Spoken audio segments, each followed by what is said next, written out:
Hi verse, போன வீடியோவில் நந்தினிகிட்ட பத்மானந்தன் நீ எனக்கு மட்டும் ராசி இல்லை இந்த ராஜ்யத்துக்கும் ராசி அப்படின்னு சொல்லி ஆரத்தி எடுக்க சொல்றாரு. இதோட போன வீடியோவில் பார்த்துருந்தோம். இதுக்கப்புறம் என்ன நடந்ததுன்னு இந்த வீடியோவில் பார்ப்போம். அடுத்த காட்சியில் பத்மானந்தனும் சரி சந்திரனும் போர் செய்கிற இடத்துல இருக்காங்க. நந்தினி சந்திரனை பார்த்த உடனே பழக்கியது வேடத்தில் வந்தவன் தான் இவன் அப்படின்னு கண்டுபிடிச்சிடுறாங்க.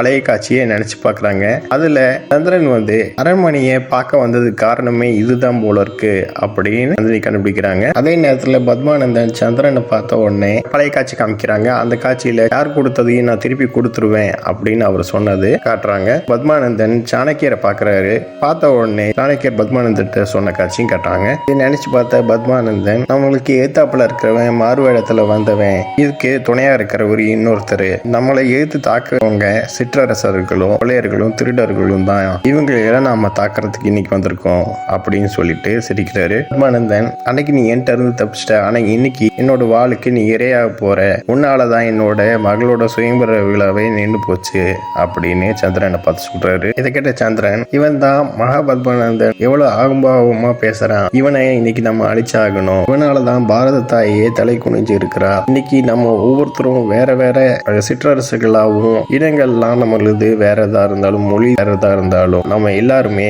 பாரத நாட்டு தாயோட ஒரே பிள்ளைகளா தான் இருக்கும், நம்ம எல்லாருமே சகோதரர்கள் போல. சாணக்கியர் சொன்ன மாதிரி இப்படிப்பட்ட அரசர்களை இருக்கக்கூடாது, இவனை அழிக்கணும் அப்படின்னு சொல்லிட்டு நீங்க தயாரா இருக்கீங்களா அப்படின்னு கேட்டு சந்திரன் தாக்க தயார் ஆன உடனே அடுத்த காட்சியில மூராவை காமிக்கிறாங்க. அவங்க வானிலையில மாற்றமா இருக்கே, ஏதோ விசித்திரம் நடக்க போதா அப்படின்னு யோசிக்கிற நேரத்துல ஒரு பணிப்பெண் மகத நாட்டை எதிர்த்து ஒருத்தன் போர் புரியிறான் அப்படின்னு சொல்றாங்க. அரசர் போர் புரிய போயிருக்காரு. போர் முடிஞ்சக்கு அப்புறமேட்டு தான் அரசர் சிம்மாசனத்துல அமர்ந்திருக்க போறாரா இல்ல வேற ஒருத்தர் தான் இந்த சிம்மாசனத்துக்கு அதிபதியா அப்படின்னு தெரியும் அப்படின்னு அந்த பணிப்பெண் சொல்றாங்க. இதை கேட்ட மூரா ரொம்ப சந்தோஷப்பட்டுட்டு காலம் மாறுது, பத்மநந்தனை எதிர்த்து போர் புரியறவன் யாரு அப்படின்னு கேட்கிறாங்க. பிரச்சனையில் இருக்கிற ஒருத்தனை நீ தப்பிக்க விட்டியே, அவன் தான் அரசனை எதிர்த்து போர் புரிகிறான் அப்படின்னு மூராட்ட சொல்றாங்க. உடனே மூரா அந்த காட்சியை நினைச்சு பாக்குறாங்க. அந்த இளைஞன் அன்னைக்கே வருவேன்னு சொன்னான், இப்ப வந்துட்டான், அந்த இளைஞனை இறைவன் காப்பாற்றணும், அந்த இளைஞன் பத்மநந்தனை அழிக்கணும்,